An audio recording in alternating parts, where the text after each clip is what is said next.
Never forget it either. Canada flag.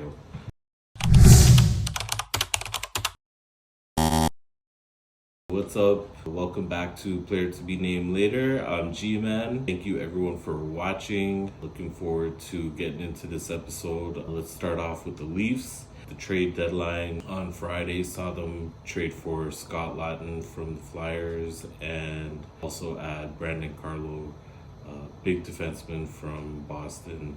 Obviously, I like both these moves. I agree with practically everyone in Leafs Nation. I mean, obviously, even the team realized it needed to shore up that third line and get another top 4 to top 5 defenseman. Even though they had a tough debut against the Avs last night, I'm sure they'll settle in. It was probably just a whirlwind 24 hours, even just getting the notice of being traded. Probably more for Brandon Carlo than Scott Laughton, but I'm glad to see both of them join Toronto. There were some crazy moves at the deadline. Rantanen changing teams again, going to Dallas. Brad Marchand, damn, going to Florida just makes that team. You think about 3 rats they have on that team now. It's going to be hard, man, to come up with a way to beat Florida. And yeah, and then I thought the deadline, not too many moves, but still some impactful ones. We'll see how the rest of the season plays out heading into the playoffs here. But yeah, back to the Leafs. Like I said, I like the moves. I think it shores up that third line. Hopefully Domi just starts playing his hockey from the wing and, does his thing. I thought against the Avalanche last night, there's just one thing that really bothers me about the Leafs. And I was thinking about it. I know a lot of Leaf fans probably already know this, but those teams like the Avalanche who know what they want to do and just skate, they come at you. Like Nathan MacKinnon literally announces his presence on every shift that he takes.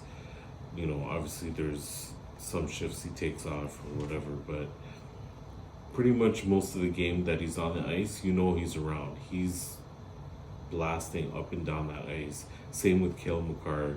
Martin Necas, not even any different. He fits right in that lineup. He was flying yesterday. And that's the thing about the Leafs. When they get in that mode where it seems like they're on the penalty kill the entire game, where they're just hemmed in and they can't seem to do anything, that yesterday was a perfect example of how they've looked in the playoffs in the past. It's unfortunate, but the way Tampa Bay beefed up and what Florida did getting Marchand to, now you have Tkachuk, Marchand, and Bennett on that team. And the way they play is no nonsense. And I feel like the Leafs at times, there's just a lot of gliding going around. They're gliding, kind of taking it easy. And I know so obviously there's injuries at this time of year. They have a certain way they want to play the game. They don't want to force overplay so much. But what really sticks out to me is when the puck's halfway up the ice and you have guys doing figure eights in their own zone still because they're waiting for a drop pass. But if you watch that game yesterday with Nathan MacKinnon and how he just takes the puck and goes boom like that, Martin Necas put the pressure on the defenseman.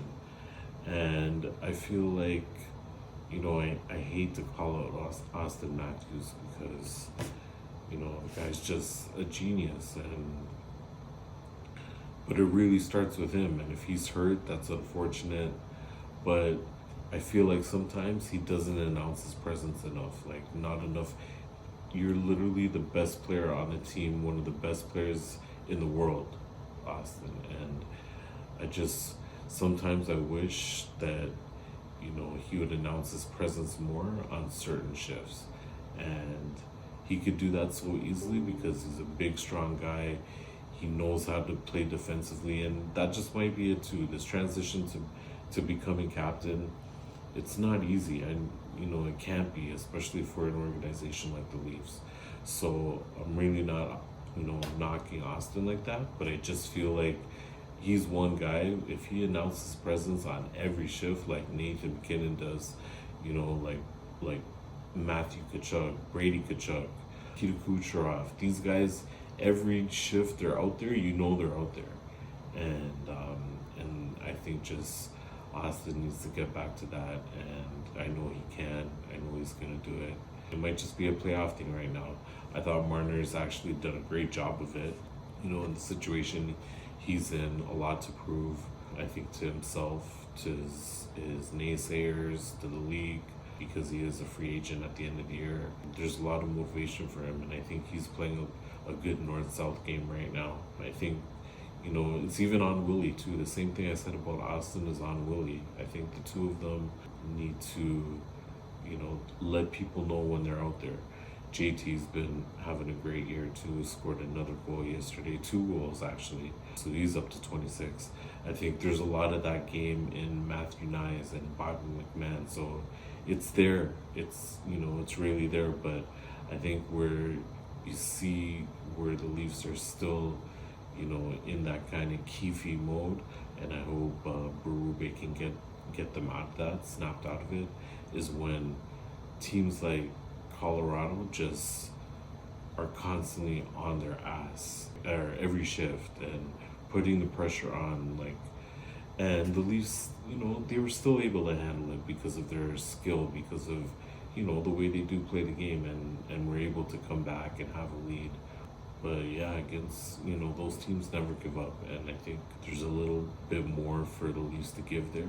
And I think once the new guys settle in, Tanev comes back, they get into more of a consistent groove here going into the playoffs. I'll be ready to go.